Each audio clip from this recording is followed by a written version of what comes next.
आज मैं आपको एक्सप्लेन करने वाला हूँ बेटर कॉल सॉल। ये ब्रेकिंग बैड का एक स्पिन ऑफ सीरीज है। ब्रेकिंग बैड का जो लॉयर था उसकी ओरिजिन स्टोरी इस सीरीज में हमें सब दिखाई गई है। ये एक ही ओरिजिनल सीरीज की स्पिन ऑफ सीरीज है जिसको इतनी पॉपुलैरिटी कभी हिस्ट्री में मिली है। तो ये सीरीज भी बहुत ही देखने लायक है। तो चलिए शुरू करते हैं। सीजन 1 एपिसोड 1 स्टार्ट होता है और हमें दिखता है कि सॉल एक शॉप में काम कर रहा है। ये एक बेकरी टाइप फूड शॉप होता है। ये जो सीन है ये फ्यूचर का हमें दिखाया गया है, यानी कि इसके पहले बहुत सब बुरा हो चुका है, इसलिए अब वो यहाँ काम कर रहा है। सॉल काउंटर पर होता है, फिर उसे एक आदमी देखता है। वो उसकी तरफ ही देख रहा होता है, ऐसा उसे लग रहा होता है। सॉल की तरफ वो आता है, उसे लगता है कि उसे ही मारने वो आ रहा है, पर वो अपने फ्रेंड्स के यहाँ चला जाता है। यानी कि सॉल ने कुछ बुरा किया है और वो लोगों से डर रहा है। फिर वो हमें उसके घर में दिखता है। वो टीवी देख रहा होता है और बोर हो रहा होता है। फिर वो अपने कबर्ड से एक डीवीडी निकालता है। उसमें उसकी जो एडवर्टाइजमेंट होती है बेटर कॉल सॉल की, उस एडवर्टाइजमेंट को प्ले करता है और फिर वो पुराने दिन याद कर रहा होता है। फिर हमारी सीरीज अब प्रेजेंट में आती है और हमें एक कोर्ट रूम दिखाया गया है। इस कोर्ट रूम में सब सॉल का वेट कर रहे होते हैं और सॉल बाथरूम में प्रिपेयर कर रहा होता है। वो एक टीनेजर्स की टीम को रिप्रेजेंट कर रहा होता है।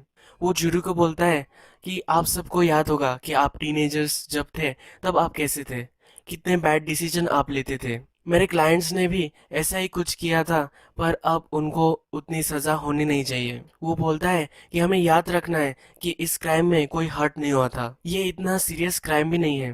फिर सॉल ये सब बताकर बैठ जाता है। डिफेंडेंट जो होता है वो फिर एक टीवी लाता है। उस टीवी पर उन टीनेजर्स ने क्या किया था ये हमें दिखाया जाता है। तो उन्होंने लैब में जाकर डेड बॉडी जो होती है, डेड बॉडी की सर को धड़ से अलग कर दिया था, इसलिए उन पर ये कोर्ट चल रहा होता है। हमें तो अब पता ही है कि उनको सजा तो होने ही वाली है। ये केस वही खत्म हो जाता है और जब सॉल चेक कलेक्ट करने जाता है तो उसे $700 से मिलते हैं। सॉल उस लेडी को बोलता है जो उसे चेक दे रही होती है कि ये 3 डिफेंडेंट थे, उनके लिए मुझे 2100 मिलने चाहिए, पर वो उसे सिर्फ 700 ही देती है। वो डिसअपॉइंटेड होकर अपनी गाड़ी में बैठता है। उसे वहाँ एक कॉल आता है। ये केटलमन केस होता है। ये जो केटलमन होते हैं उनके आदमी ने काउंटी ट्रेजर से $1.5 मिलियन चोरी किए होते हैं। तो ये सॉल्व के लिए बहुत ही बढ़िया केस होने वाला होता है। उसे पैसों की भी बहुत ज़रूरत होती है। वो फिर एक सेक्रेटरी के आवाज़ में बात करता है।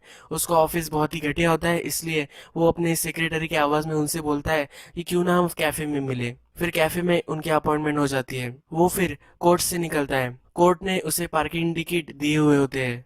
जो पार्किंग चेक करने वाला होता है वो उसे बोलता है कि ये तुम्हारे कम है, तुम ज़्यादा टाइम वहाँ थे और इसलिए तुम्हें और एक टिकट लाना होगा, वरना तुम्हें पे करना पड़ेगा। सॉल उसे स्वीट टॉक करने की कोशिश करता है, पर वो मानता ही नहीं। फिर हमें उसका चेहरा दिखता है। जो टिकट दे रहा होता है वो होता है माइक। माइक की इस सीरीज में अब एंट्री हो चुकी है। माइक का भी ये पास्ट है। ब्रेकिंग बैड में उसका फ्यूचर था जब वो गस के लिए काम वगैरह कर रहा था। तो अब हमें इस सीरीज में दिखेगा कि वो गस के लिए काम कैसे कर रहा था, और माइक की ट्रांजिशन भी हमें इस सीरीज में दिखने वाली है। फिर सॉल केटलमन से कैफे में मिलता है। केटलमन की जो वाइफ होती है बेट्सी, वो सॉल को बता रही होती है कि हम इनोसेंट हैं, मेरे हस्बैंड ने कुछ भी नहीं किया और उस पर एक इल्ज़ाम लगाया जा रहा है। वो बोलती है अगर हमने कुछ भी नहीं किया तो हमें लॉयर की क्या ज़रूरत है। फिर सॉल उन्हें कन्विंस करता है कि तुम्हें लॉयर की ज़रूरत है ही, क्योंकि अगर तुमने लॉयर नहीं लगाया तो तुम्हें वो कन्विक्ट कर सकते हैं। फिर उसका हस्बैंड सॉल से पूछता है कि हमें अब क्या करना पड़ेगा। सॉल फिर एक पेपर उसके पास होता है, उस पर एग्रीमेंट होता है, वो उस पर साइन करने के लिए बोल रहा होता है। और फिर वो बोलता है कि अगर तुमने अभी साइन कर लिया तो मैं डिफेंस के लिए अभी स्टार्ट कर दूंगा। वो साइन करने ही वाला होता है, पर बेट्सी उसे रोक लेती है। वो सॉल को बोलती है कि हमें एक दिन सोचना चाहिए। सॉल फिर डिसअपॉइंट हो जाता है। फिर से वो केटलमैन को अपना क्लाइंट बनाना चाहता है, इसलिए वो उन्हें फोन गिफ्ट कर रहा होता है। ये फोन पर वो बात कर रहा होता है। तभी उसके गाड़ी के सामने एक स्केटर आता है और उसकी विंडशील्ड से टकरा जाता है। उसे बहुत लगा है, ऐसा लग रहा होता है। और फिर उसका ब्रदर भी वहाँ होता है। वो स्केटर बोलता है कि अब मैं पुलिस को कॉल करने वाला हूँ। सॉल बोलता है कि नहीं, प्लीज पुलिस को कॉल मत करो। फिर वो उसे बोलते हैं कि तुम ये राइट कैसे करोगे, यानी वो उससे पैसे मांग रहे होते हैं। फिर सॉल को उनकी स्कीम पता चल जाती है। जिसको लगा हुआ होता है उसी को सॉल मारने लग जाता है। फिर वो दोनों खड़े हो जाते हैं। सॉल बोलता है कि ये जो तुम्हारी स्कीम है ये बहुत ही अच्छी है, पर तुम्हारा विक्टिम जो चॉइस है वो बहुत ही गलत है। मैं भी यही करा करता था, तुम मुझे उल्लू नहीं बना सकते। वो फिर उनसे पैसे मांगता है कि मेरी जो विंडशील्ड टूटी है इसके तुम्हें पे करना पड़ेगा। फिर वो दोनों वहां से भाग जाते हैं। नेक्स्ट सीन में सॉल हमें एक पार्लर में दिखाया गया है। ये वही पार्लर है सॉल ने जिसे जेसी को सेल करना चाहा था। उसने जेसी को बताया था कि अगर तुम्हें मनी लॉन्ड्रिंग करनी है तो तुम इस पार्लर को बाय कर लो। वही उसी पार्लर में अब सॉल रहता है। उस पार्लर के स्टोर रूम में वो जाता है और वही उसका ऑफिस भी होता है और वही वो सोता है। उसके मेल्स वगैरह देखता है तो बहुत सारे पेमेंट उसके ड्यू होते हैं। के नाम पर $26,000 का वो चेक होता है और ये चेक हैमलिन हैमलिन एंड मगिल का होता है। यहाँ में सॉल का एक्चुअल नेम पता चलता है। उसका नाम होता है जेम्स मगिल। ये चेक उसके ब्रदर के लिए होता है। सॉल उस चेक को फाड़ देता है। फिर वो हैमलिन एंड हैमलिन मगिल के यहाँ आ जाता है। शॉर्ट होता है HHM। फिर वो बॉस की मीटिंग जो हो रही होती है उस मीटिंग में घुस जाता है। उनको बोलता है कि तुमने ये जो चेक भेजा था ये अच्छा ट्राई था, पर हम ये चेक नहीं लेने वाले। मेरा ब्रदर अब इस एजेंसी में काम नहीं करता तो तुम्हें उसे सब पैसे दे देने चाहिए। वो अब इससे निकल जाना चाहता है। उसके 30% $17 मिलियन होते हैं, तो तुम्हें अब वो पे करना है। वहाँ का जो बॉस होता है हावर्ड, वो उसे बोलता है कि हमें तुम्हारा जो ब्रदर है वो हमें फिर से इस जॉब में वापस चाहिए और थोड़े दिन बाद वो वापस आ भी सकता है। हमें इस कंपनी का उसे पार्ट बनाना है, इसलिए वो उसे सेल नहीं कर रहे होते। सॉल बोलता है कि अब वो वापस नहीं आने वाला। फिर वो वहां से चला जाता है। जब वो लिफ्ट से बाहर निकलता है तो वहां एक डस्टबिन होती है। वो सारा गुस्सा उस डस्टबिन पर निकालता है। हमें प्रीवियस सीन में दिखाया गया था कि उस डस्टबिन को ऑलरेडी मार्क्स थे, यानी कि सॉल ने पहले भी उस डस्टबिन पर गुस्सा निकाला था। उस मीटिंग में किम भी होती है। सॉल और किम की पहले भी एक रिलेशनशिप हुई होती है। ये हमें फिर पार्किंग में दिखता है। सॉल उसे एक सिगरेट देता है और जैसे ये सीरीज प्रोग्रेस होगी वैसे हमें और भी इनकी रिलेशनशिप देखने को मिलेगी। फिर नेक्स्ट सीन में हमें एक घर में सॉल आते हुए दिखता है।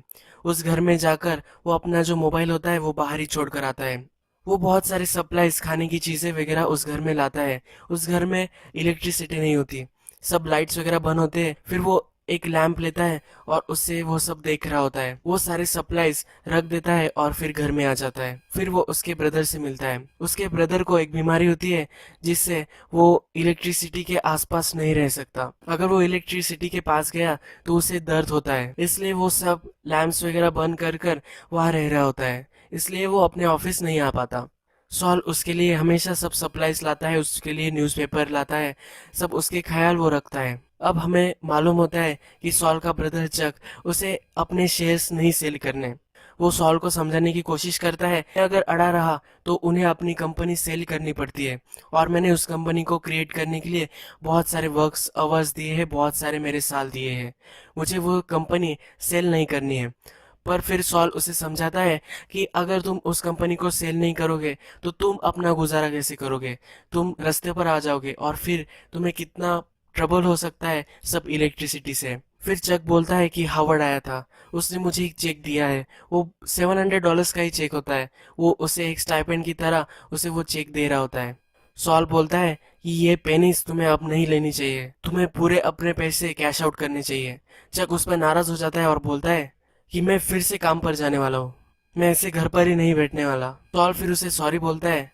फिर चक उसे उसका मैच बॉक्स देता है। चक उसे बोलता है कि तुम्हारा जो मैच बॉक्स है वो HHM की बहुत ही सिमिलर है, तो तुम ये यूज नहीं कर सकते। ये एक प्रोफेशनल कर्टिस से समझकर तुम अब अपना नाम चेंज कर लो, अपनी एजेंसी का नाम चेंज कर लो। सॉल ये देखकर नाराज हो जाता है। नेक्स्ट दिन हमें सॉल उन स्केटर को लोकेट करते हुए दिखता है। वो उनके पास जाकर उन्हें बोलता है कि मेरे पास तुम्हारे लिए कुछ काम है, तुम अगर मुझे कुछ समय दोगे तो ये तुम्हारा बहुत ही प्रॉफिटेबल समय हो सकता है। वो फिर उन्हें एक स्टोरी बताता है जिसमें वो बोलता है कि जहाँ मैं रह रहा था वहाँ बहुत ही स्नो रहता था। वहाँ मैं एक ही हिट में 7,000 8,000 ऐसे पैसे क्लियर कर लेता था। वो उनसे पूछता है कि तुम कैसे क्लियर करते हो। फिर वो उसे बोलते हैं कि हमें $630 ही मैक्सिमम क्लियर किए थे। फिर वो उन्हें एक जॉब देता है। वो फिर उन्हें केटलमैन की यहाँ लेकर जाता है। जो बेट्सी होती है उसकी गाड़ी वो उन्हें दिखाता है। वो बोलता है कि तुमने मेरे साथ जो किया था यही तुम्हें बेट्सी के साथ करना है। उसका प्लान होता है कि ये दोनों जब उससे टकराएंगे तब वो वहां जाएगा और बेट्सी का ट्रस्ट फिर से ले लेगा और फिर वो उसके क्लाइंट बन जाएंगे।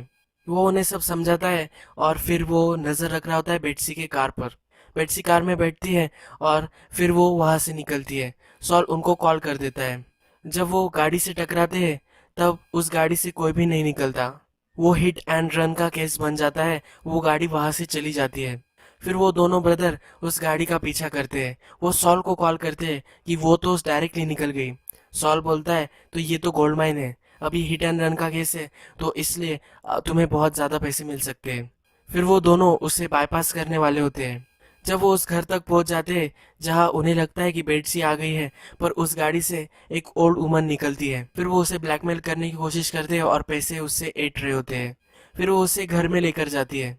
सॉल भी उस एरिया में आ जाता है और स्केटबोर्ड बाहर देखकर उस घर को ठकठकाता है। जब वो डोर ओपन होता है तो उस पर गन रखी हमें दिखती है। उस डोर से बाहर आता है टूको। टूको की फिर से एंट्री है ब्रेकिंग बैड सीजन 1 और 2 के बाद। यही एपिसोड खत्म हो जाता है।